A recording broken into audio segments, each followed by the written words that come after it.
أعوذ بالله من الشيطان الرجيم. بسم الله الرحمن الرحيم. الحمد لله رب العالمين وبه نستعين على أمور الدنيا والدين وصلى الله وسلم على سيدنا ومولانا محمد خاتم النبيين وعلى آله وصحبه أجمعين ولا حول ولا قوة إلا بالله العلي العظيم.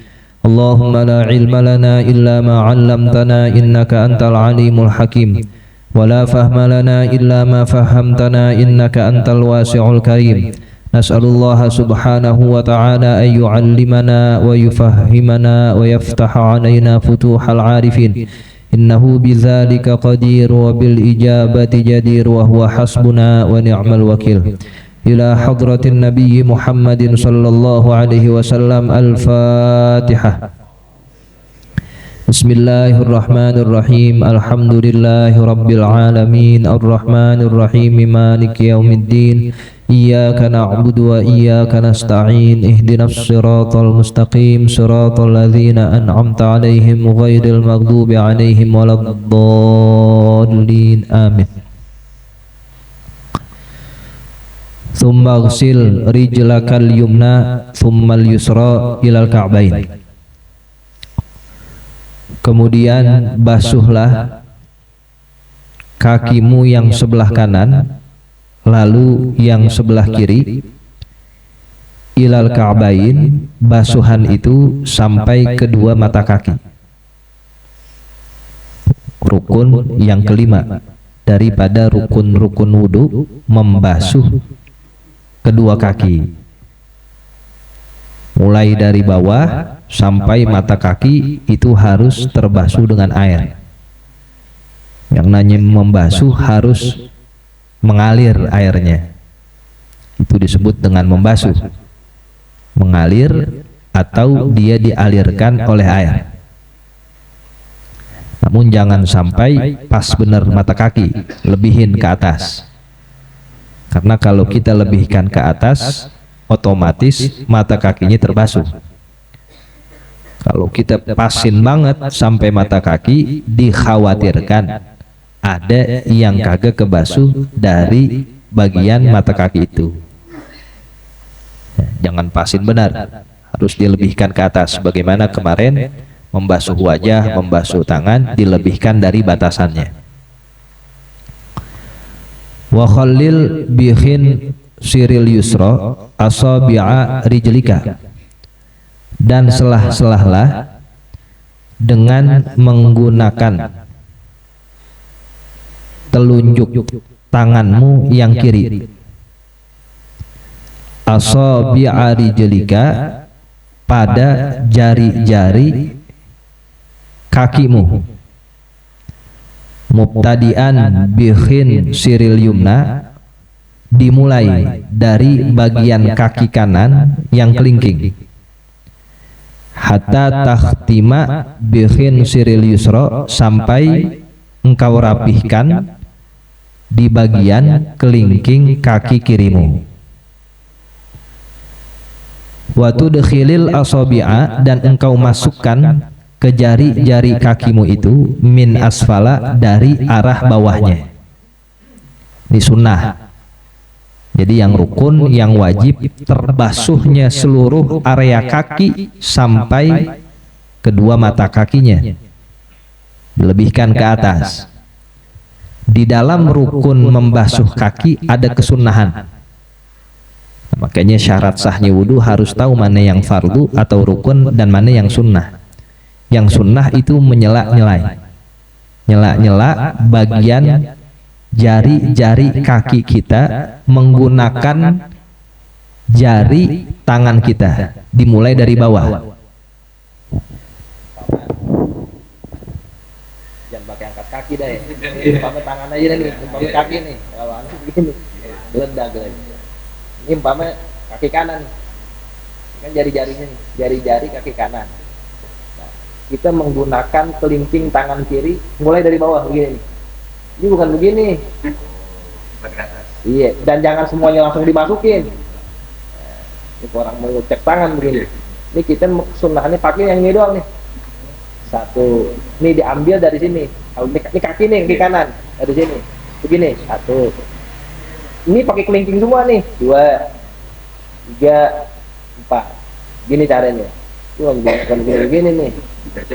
Kalau begini ntar di rumah mau besar daki begini. Kalau sunnah caranya begini. Tuh. 2, 3, 4. Antar jari-jari kaki yang kanan pakai kelingking yang kiri kagak seimbang tak. Nah, begini dari sini. Maka penutupnya di sini ntar kelingking kaki kanan. Tuh, dari bawah juga sama. 2, 3, 4. Ya. Jadi rapi di sini nih, selesainya di sini. Di bagian kiri kaki kanan. Mulainya dari kelingking kaki kiri diakhirkan pada kelingking kaki yang kanan dari bawah. 1 jari, ini begini. Gini. Kalau mau pakai kelingking yang kiri juga nggak apa-apa. Cuman biasanya goyang tuh dia. Jadi pakai pegangan. Rapih tuh begitu. Ya. Mendapatkan rukun, mendapatkan sunnahnya juga. Ini kesunahan yang jarang orang perhatikan. Begitupun ketika membasuh tangan. Ya, ada namanya takhlilul asobi, sama begitu. Ya, ketika membasuh tangan dan membasuh kaki ada kesunahan memasukkan jari-jarinya dengan jari kita, itu menggunakan kelingking. Ada seorang ulama satu waktu dia meninggalkan sunnah takhlil ini. Dia berwudu hanya mengerjakan rukunnya saja. Secara fikih sah wudunya. Orang berwudu tapi tanpa mentakhlil, tanpa memasukkan jari sah, karena itu sunnah. Lalu setelah berwudu terdengar suara tanpa rupa, namanya hatif. Dia mendengar adanya panggilan, ya Syekh Ajaluddin, seorang ulama namanya Syekh Ajaluddin. Tadda'i annaka tuhibbu Muhammadan wa tatruku sunnatahu. Kamu mengaku-ngaku mencintai Nabi Muhammad SAW, tapi kenapa kamu meninggalkan sunnahnya? Sunnah apa yang ditinggalkan? Sunnah takhlil ini. Jadi saat wudu dia nggak pakai menyela-nyela jarinya. Secara fikih sah nggak? Sah, orang itu sunnah. Tapi itulah orang soleh, selalu berada pada nazroh Rasulullah SAW. Kalau kita kan selama wudu nggak takhlil, nggak ada teguran apa-apa, itu kita kayaknya merasa aman aja. Orang soleh biarkan yang ditinggal sunnah itu langsung ditegur saat itu juga. Keluar dari tempat wudunya didengar tuh suara hatif. Ya, temennya nggak dengar, dia dengar. Ya, saat itu dia nggak bisa tidur sebab dia merasa malu. Kaifa ulaqi Muhammadan bihadzal wajah. Bagaimana nanti saya bertemu Nabi Muhammad SAW dengan wajah yang pernah ditegur begitu. Sallallahu alaihi wasallam. Itu yang disebut dengan nazroh. Orang-orang soleh sedikit saja dia keluar dari sunnah Rasulullah, saat itu kontan tegurannya. Kalau kita kan kagak, mau tidur sepanjang malam juga kagak bangun-bangun, aman aja besok. Ngerokok aja, kagak ada tuh nyesel. Semalam kagak bangun ke ibadah. Kalau mereka sedih, ya, merasa menyesal. Nah itu sunnah takhlil namanya, sunnah memasukkan jari-jari saat berwudu. Wakul, dan bacalah doa, Allahumma tsabbit qadami ala siratil mustaqim ma'a aqdami ibadika shalihin. Ya Allah, tetapkanlah kakiku di atas jembatan al-mustaqim atau siratul mustaqim ma'a aqdami ibadika shalihin, bersama kaki-kaki hambamu orang-orang soleh. Kaki yang kita pakai saat ini akan kita pakai juga untuk melewati siratul mustaqim. Jadi orang bagaimana sekarang nanti diperlakukan seperti itu juga. Kalau kita pakai kaki kita buat ibadah, datang ke tempat-tempat baik, sering dipakai buat wudu, buat dipakai diri sholat, buat dipakai ibadah-ibadah lain, itu kaki menjadi kuat. Sebagaimana orang-orang soleh kakinya pada kuat. Nanti pemuda jalan di padang mahsyar ada yang terpopoh, ada yang lama disusul sama nenek-nenek. Padahal nenek-nenek lemes bener tuh kaki waktu di dunia, tapi bisa jadi satu waktu di akhirat dia yang lebih kuat. Kenapa? Itu Allah memberikan kekuatan sebab ibadahnya saat di dunia. Nah, maka perhatikan kemana ini jalan dengan kaki, di situ juga kita akan menapak saat di akhirat. Wa kadzalika taqulu 'inda ghuslil yusra, dan begitu pula engkau membaca doa saat membasuh kaki yang kiri.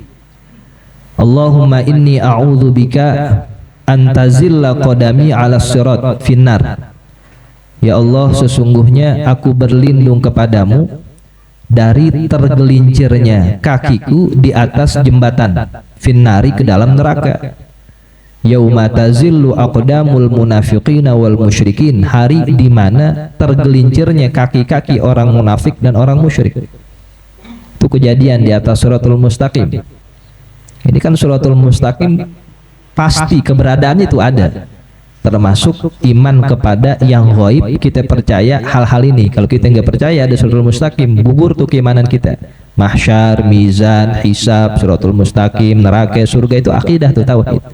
Kita yakin banget ada Siratul Mustaqim. Cuman keadaan kita bagaimana nanti, nah itu yang belum tahu. Ada yang baru nginjek kepleset, ada yang baru 2 langkah kepleset, ada yang di tengah kepleset, ada yang mau nyampe kepleset juga. Nah, kita berlindung dari itu. Orang ada yang jalannya cepat, karihil mursalah, bagaikan angin sampai ke surga. Yang paling tinggi makomnya kalbarkil khotif, seperti ke depan mata. Begitu. Kita ngedip begini nyampe surga. Ya, itu mudah-mudahan kita yang begitu dah tuh. Ya, jangan pakai jalan, kedip aja langsung nyampe. Begitu keadaannya. Ya, orang-orang yang berjalan dengan cepat. Apa amalannya itu? Bisa jalan cepat di atas Siratul Mustaqim, ngaji. Ya, Rasulullah katakan, man salaka tariqan yaltamisu fihi ilman sahhalallahu lahu bihi tariqan. Tariqan ilal jannah kan Siratul Mustaqim. Ada nggak jalan lain ke surga tanpa Siratul Mustaqim? Nggak ada, itu doang gangnya. Nggak ada yang kedua, yang ketiga, Siratul Mustaqim satu. Itu kata Nabi. Itu secara isyarat orang yang ngaji bakal dimudahkan di atas Siratul Mustaqim. Sahhalallahu, sahhala, fa'ala. Ini surat mubalaghah. Allah gampangin bener. Tariqahu ilal jannah. Tariqan, jalannya menuju surga. Jalan menuju surga lewat mana? Itu Siratul Mustaqim. Nah, itu di antara amalannya. Ini orang-orang yang senantiasa datang ke tempat-tempat majelis ilmu, itu mudah-mudahan dapat kemuliaan, digampangin jalannya di atas Siratul Mustaqim. Warfa'il ma'a ila ansafis saqain, lalu angkatlah air sampai ke tengah betis. Wara'id takrara salasan, dan perhatikanlah untuk mengulang 3 kali fi jami'i af'alika, di seluruh perbuatan wudhumu itu. Nah, itu juga sunnah, namanya taslis, men-3-kalikan basuhan atau usapan. Saat kita membasuh muka 3 kali, saat membasuh tangan 3 kali, mengusap sebagian kepala 3 kali, itu namanya sunnatut taslis, men-3-kalikan. Ada juga yang mendapat teguran saat dia meninggalkan taslis. Di antaranya Al-Imam Fudail bin Iyad. Nah, dengar, seorang wali yang sebab kewaliannya itu dirampok oleh seseorang. Dulunya perampok dirampok juga. Ya, sehingga berubah dia menjadi seorang soleh. Satu waktu dia wudhu meninggalkan sunnah taslis ini. Syekh Fudail bin Iyad ketika membasuh tangan cuma sekali. Sah nggak wudhunya? Sah, orang rukunnya man sekali. Malam itu juga, nah ini dia yang disebut orang soleh. Negornya nggak pakai lama. Malam itu juga mimpi bertemu Rasulullah Shallallahu Alaihi Wasallam. Sama ditegur. Ya Syekh Fudail bin Iyad, engkau orang yang dikatakan wali, orang soleh, orang dekat dengan Allah, yang dielu-elukan oleh banyak orang, masih meninggalkan sunnahku juga. Ditegur. Padahal nggak apa-apa dia meninggalkan sunnah, umpama karena kebolehan, meskipun tidak dianjurkan. Maka dia fantabaha, langsung terbangun saat itu juga. Apa yang dia lakukan demi menebus kesalahannya yang menurut dia salah. saat itu dia sholat sehari 500 rakaat sampai setahun. Kafaratun lidzalik, demi menebus menggugurkan yang dianggap salah sama dia. Jadi gara-gara dia nggak 3 kali ikan itu ditegur oleh Rasulullah dalam mimpi, dia ingin menebusnya dengan cara sehari sholat 500 kali sampai setahun, meninggalkan sunnatut taflil. Makanya orang-orang yang senantiasa ditegur oleh Allah, ditegur oleh orang-orang soleh beruntung, berarti dia masih dalam perhatiannya. Tapi kalau nggak ditegur, nah itu omelan yang paling berbahaya. Sama kayak orang tua kan begitu. Kalau anaknya masih ditegur, berarti itu orang tua sayang. Mana aja sih, ya pulang malam mulu umpama, itu sayang orang tua. Coba kalau kagak sayang, seminggu pulang kagak dicari-cariin, ya, di luar aja terserah dah mau bagaimana. Itu udah, kalau bahasa orang gitu ya udah kebangetan, kagak bisa diatur. Nah begitupun kita kalau masih mendapatkan teguran ya, oleh orang-orang soleh, bahkan seperti yang tadi dialami, berarti kita masih diperhatikan ya, artinya diperhatikan, masih disayang untuk bisa berbuat lebih baik lagi. Fa iza faragta minal wudu'i, maka tatkala engkau selesai daripada berwudu, farfa' basaraka ila sama, maka angkatlah pandanganmu ke langit. Ini udah selesai wudu, saatnya baca doa wudu. Caranya kita angkat pandangan kita ke atas. Wakul, lalu bacalah doa wudu ini, doa setelah wudu.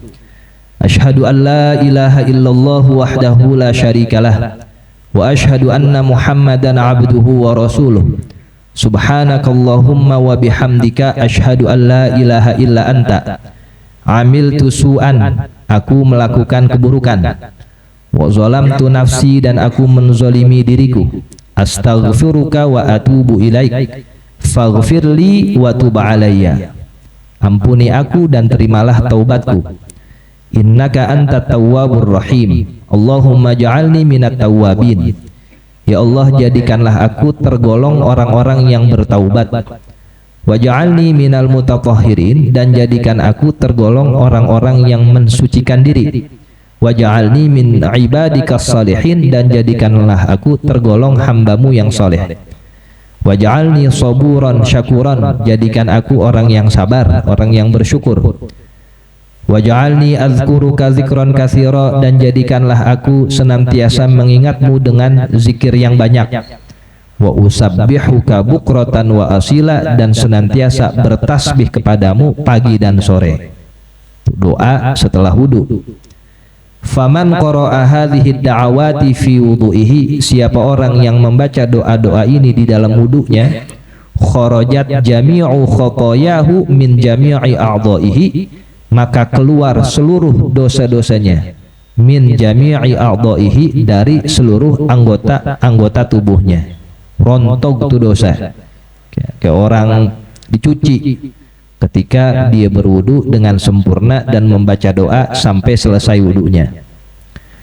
Wa khutima ala wudu'ihi bi khotamin, dan disegel, dicap pahala wudunya bi khotamin, dengan stempel. Udah diresmiin, udah diterima. Wa rufi'a lahu tahtal arsy, dan wudunya diangkat ke bawah arsy. Falam yazal yusabbihullaha ta'ala, maka itu wudu senantiasa bertasbih kepada Allah Ta'ala. Wa yuqaddisuhu, dan mensucikan Allah Ta'ala. Wa yuktabu lahu thawabu dzalikal wudu'i ila yaumil qiyamah, dan dicatat pahala wudunya bagi itu orang ila yaumil qiyamati, sampai hari kiamat. Bagaimana pahala ganjaran wudu yang sangat besar. Wudu yang sempurna, yang bagus, yang sesuai ilmunya, itu diangkat ke langit. Wudunya senantiasa bertasbih kepada Allah sampai hari kiamat. Kita nggak tahu-tahu tuh pahalanya udah banyak aja. Di pahala apaan ya Allah segunung begini? Ya ini pahala wudumu saat di dunia, karena engkau lakukan dengan sempurna, dengan ilmunya. Tahu syarat sah wudu, tahu rukun-rukunnya, dikerjain sunnah-sunnahnya dengan semaksimal mungkin, dijauhi yang makruhnya, dihindari hal-hal yang menjadikan wudu itu rusak. Maka menjadi wudumu itu sesuatu yang senantiasa menjadi gudang pahalamu sampai hari kiamat. Itu baru wudunya. Ya, belum nanti urusan sholatnya sampai amalan-amalan lain. Ini sebenarnya kita penuh banyak amalan kita dengan hal-hal yang luar biasa ganjarannya. Nah, tinggal dipraktekkan untuk doanya saja. Para ulama banyak menambahkan. Di antaranya ada yang mengatakan jikalau setelah berwudu dia membaca surat Al-Qadar. Tahu Al-Qadar? Inna anzalnahu fi lailatul qadar, dibaca 3 kali. Sampai habis, bukan ayat pertama doang, baca 3 kali. Sampai hatta matla'il fajar dibaca 3 kali. Itu diriwayatkan hasyarahullahu ta'ala mahsyarul anbiya. Nanti ketika di padang mahsyar dia dikumpulin bareng rombongan para nabi. Para nabi ya, yang ada Rasulullah Shallallahu Alaihi Wasallam, orang kayak kita bareng rombongan nabi, luar biasa. Ditanya sama kawan kita, amalan kamu apa dulu? Sedekah banyak, haji berkali-kali kagak. Emang apa amalannya? Karena setelah wudhu saya baca Al-Qadar 3 kali. Nah gampang bener ya, iya itu pentingnya ilmu di situ. Ya kita tahu, kita amalin. Kata-kata Imam Ghazali begitu kemarin. Tanda kamu ngaji karena Allah atau kagak saat tahu ilmu diamalin. Ya, kalau kamu mengamalkan itu berarti ngajinya benar karena Allah. Kan begitu kan di mukadimah, ingat nggak? Ya, kalau kamu berbeda niatnya, yang begini-begini liwat aja. Artinya diusahakan, diingat kembali. Apa yang telah kita pelajari, apa yang telah kita tahu itu diamalin. Nah, itu yang disebut ilmu manfaat, ilmu barokah. Ya, mudah-mudahan tuh semua yang kita amalin dari mulai sampai sekarang nih bab ya, rukun-rukun wudhu itu udah banyak banget tuh, dibaca-baca lagi. Kita wudhu sehari minimal 5 kali buat sholat fardu saja. Nah, itu kalau kita amalin sudah luar biasa, bertambah kualitas ibadah kita kepada Allah Subhanahu wa Ta'ala. Wajtanib fi wudu'ika sab'an, dan jauhilah di dalam wudu'mu itu sab'an 7 perilaku. Nah ini yang disebut dengan makruhat. Artinya kalau dikerjain kurang disenengin. Boleh sih boleh, man kurang cakep aja, kurang bagus. Batal nggak wudunya? Wudunya nggak batal, man kurang bagus, kurang cakep. Dihindarkan kalau bisa yang seperti ini.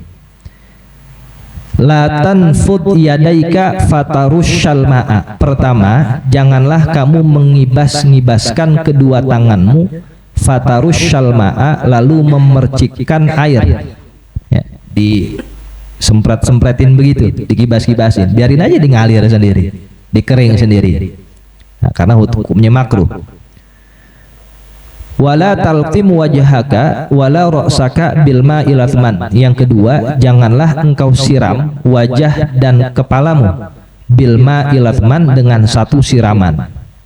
Latman tuh dengan cara menampar, ditabuk gitu mukanya satu siraman. Selain makruh, sakit juga, mau ngapain begitu? Pelan-pelan, usap, ratain sekali sampai rata. Nah yang kedua, yang ketiga sunnahnya. Yang penting pertamanya itu rata. Begitupun saat mengusap sebagian kepala. Wala tatakallam fi asna'il wudu'i. Yang ketiga, janganlah kamu berbicara fi asna'il wudu'i, di dalam pertengahan wudu. Lagi wudu jangan pakai ngomong, ngobrol, lagi sampai nyanyi satu album, kelamaan. Jangan pakai ngomong dah. Nyata kalau mau ngomong ya rapiin dulu wudunya, ini sengaja. Woi gimana? Temennya sampingnya sehat, kayak gak ada waktu lain aja. Ya, rapiin dulu tuh wudu. Batal kagak batal, man kurang cakep gitu aja. Makruhat tuh kurang bagus. Wala tazid fil ghusli ala salasi marratin. Yang keempat, janganlah engkau menambah di dalam wudu'mu itu sebanyak 3 kali. 3 kali udah sesuai sunnahnya. Jangan sampai 4, 5 jadinya makruh. Itu kalau pada air yang bukan wakaf. Tapi kalau kita wudhu dengan air wakaf, artinya masjid wakaf, kan termasuk air-airnya umpama diwakafin, bukan lagi makruh, haram. Kita wudhu lebih dari 3, umpama 4, 5 di masjid yang memang sampai air-airnya diwakafin, itu haram. Ya, dalam Fathul Mu'in itu. Makanya orang kalau mau buang hajat di satu masjid, lihat dulu tuh masjid.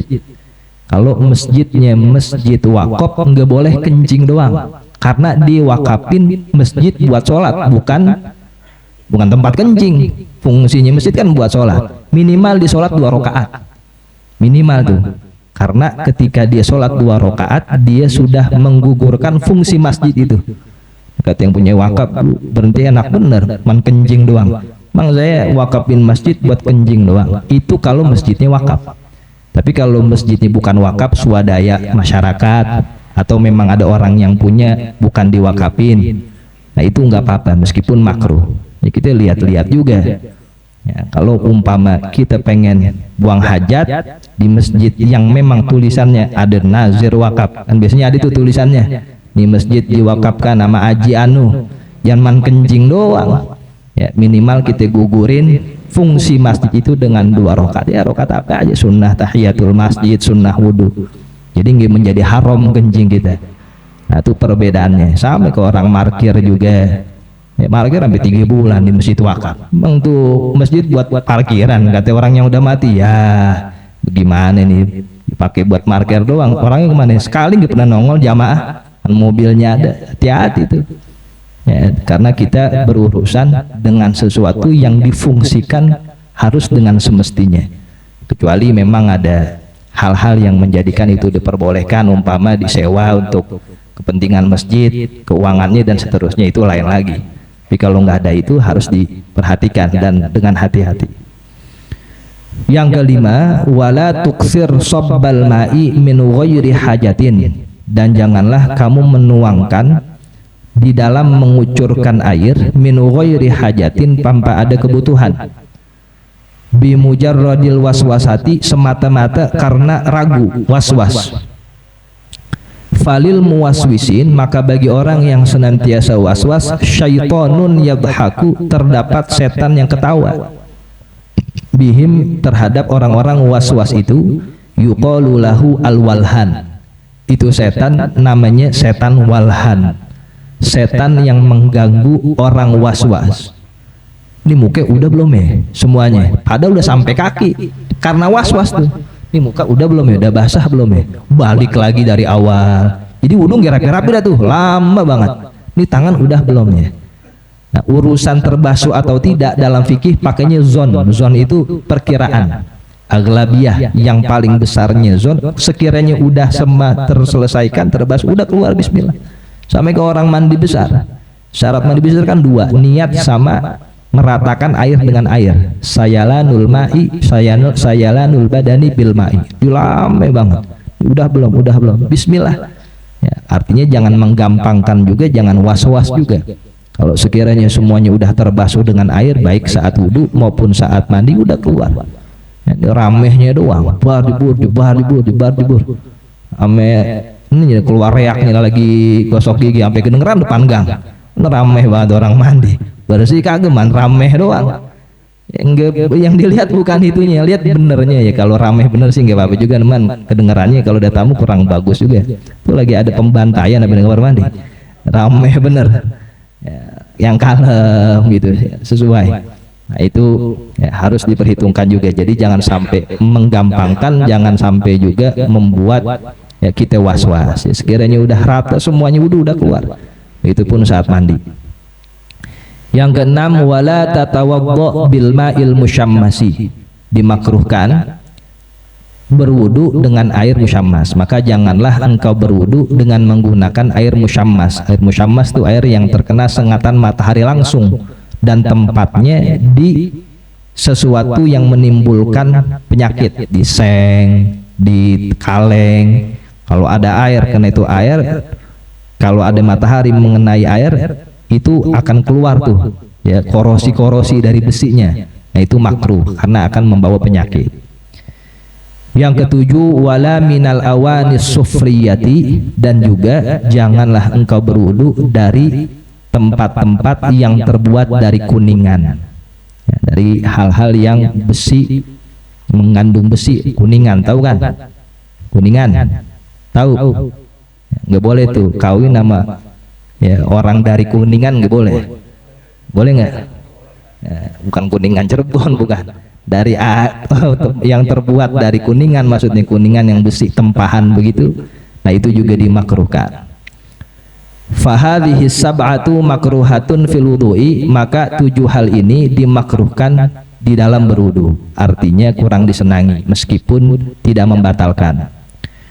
Wa fil khobari, dan dalam khobar dikatakan anna man dzakarallaha inda wudu'ihi, siapa orang yang berzikir kepada Allah subhanahu wa ta'ala ketika wudunya, tahharallahu jasadahu kullahu, niscaya Allah akan mensucikan seluruh jasadnya, jadi suci.